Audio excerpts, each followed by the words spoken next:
Assalamualaikum warahmatullahi wabarakatuh. Assalamualaikum warahmatullahi Waalaikumsalam warahmatullahi Eh, wabarakatuh.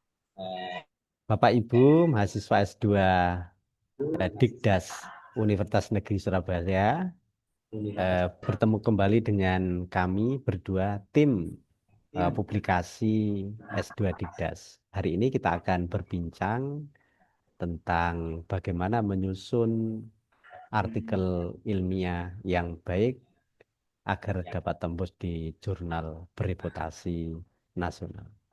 Dalam kesempatan ini kami akan mengulas bagaimana menyusun abstrak yang baik, karena abstrak adalah kunci dari eh, kualitas tulisan Bapak Ibu semuanya dan biasanya akan dilihat lebih dahulu oleh para reviewer.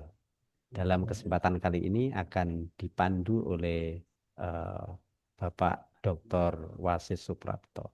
Pak Wasis, Nggih. apa kabar Pak Wasis? Alhamdulillah baik, Pak. Iya, Nggih, Pak. ini saya Alhamdulillah baik, mau Pak. berdiskusi ini ya, bagaimana kita akan memberikan memberikan wawasan kepada Bapak Ibu mahasiswa S2 Dikdas ya, bagaimana menyusun eh, abstrak yang baik. Tapi sebelum itu bisa dijelaskan Pak Wasis komponen-komponen eh, di dalam halaman pertama artikel kan pasti ada judul dan afiliasi juga nama.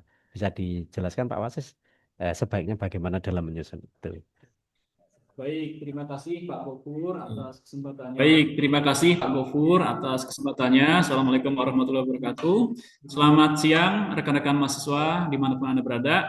Izinkan saya hari ini menyampaikan salah satu contoh ya artikel yang pernah saya buat beserta tim yang berjudul Penguatan Literasi Sosial Mahasiswa PGSD dalam Pembelajaran Konsep Dasar IPS SD berbasis isu aktual.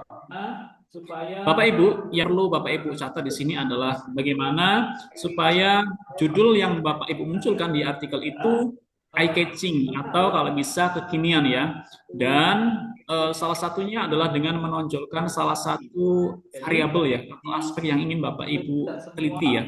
Jadi di artikel itu tidak semua variabel itu dimunculkan ya. Salah satu saja Bapak Ibu ya.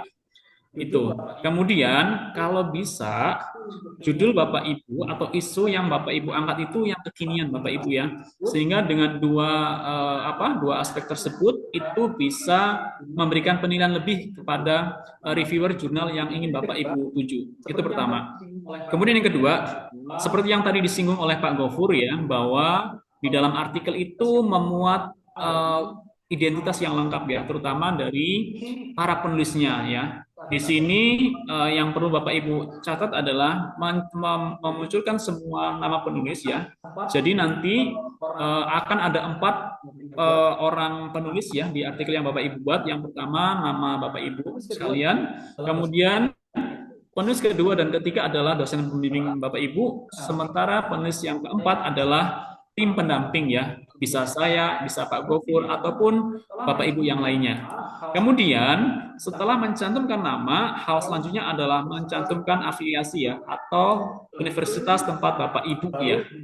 Setelah itu baru dimasukkan email dari masing-masing penulis sekalian ya. Di sini ada 3 penulis, berarti akan ada tiga tiga afiliasi dan tiga email yang berbeda gitu. Nah sekarang kita masuk ke bagian inti Bapak Ibu ya. Bagian inti dari sebuah artikel yang pertama itu ini bervariatif ya. Biasanya ada yang dimulai dengan pendahuluan atau latar belakang kenapa sini perlu diangkat gitu ya. Atau ada juga artikel yang langsung kepada tujuan. Nah, tujuan dari artikel Bapak Ibu itu apa? Kalau contoh yang saya ambil di sini, ini saya tidak menjelaskan tentang latar belakangnya ya, tapi langsung kepada tujuannya. Tujuan dari artikel saya itu untuk apa gitu ya. Di sini ya, Bapak Ibu ya. This study. Nah, itu ya. Kemudian setelah tujuannya jelas, langkah berikutnya adalah Bapak Ibu harus menentukan kira-kira artikel yang Bapak Ibu buat itu menggunakan pendekatan apa ya. Kalau ini yang kami gunakan adalah kualitatif ya. Kemudian selain menyebutkan pendekatannya apa, Bapak Ibu juga harus menjelaskan ya teknik pengumpulan datanya pakai apa. Ya, harus jelas Bapak Ibu ya. Nah, kemudian hal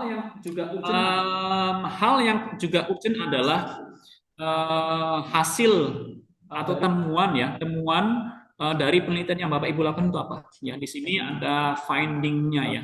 Findingnya itu apa? Bla bla bla bla bla ya.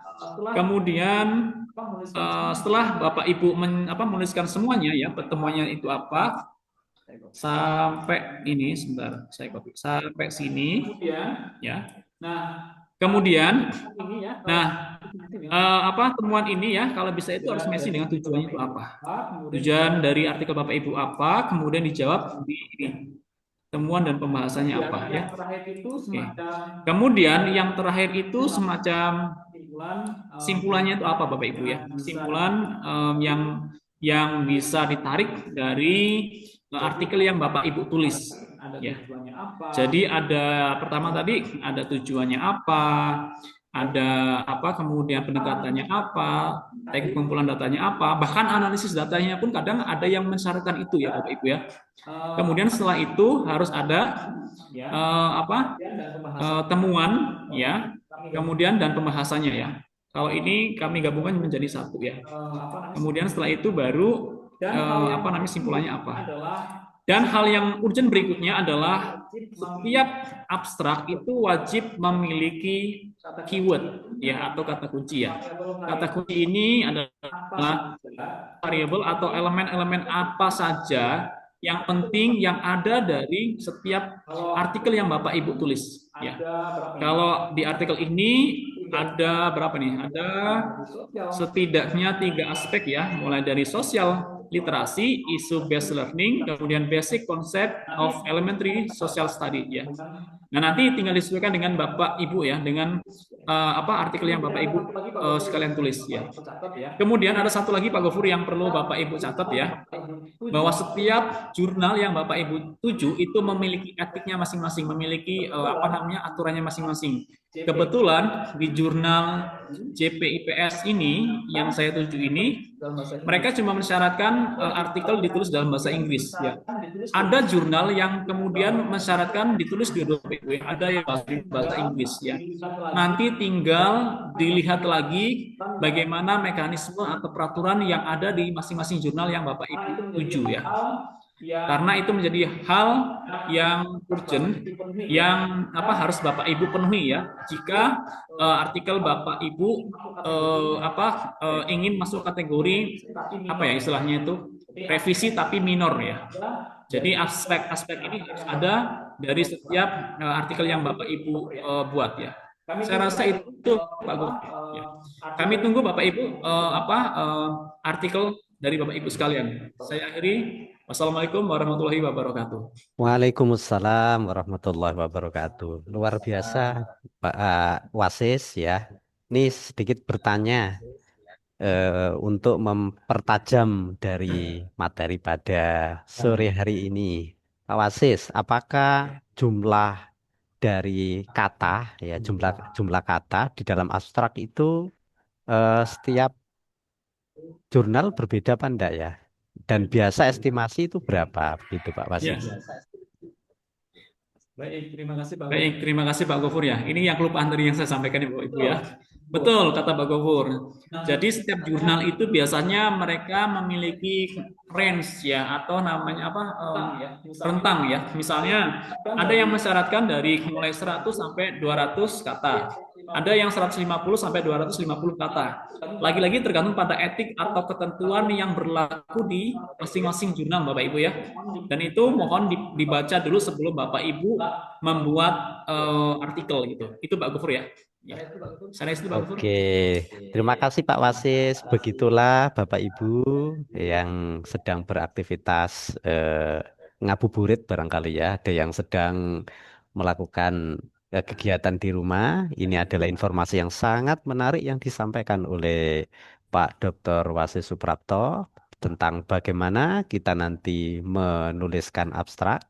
Sekali lagi bahwa abstrak ini tidak lain adalah gambaran umum tentang penelitian yang Bapak Ibu lakukan dan tentu sebagai seorang reviewer atau editor jelas nanti akan membaca tulisan ini terlebih dahulu ya.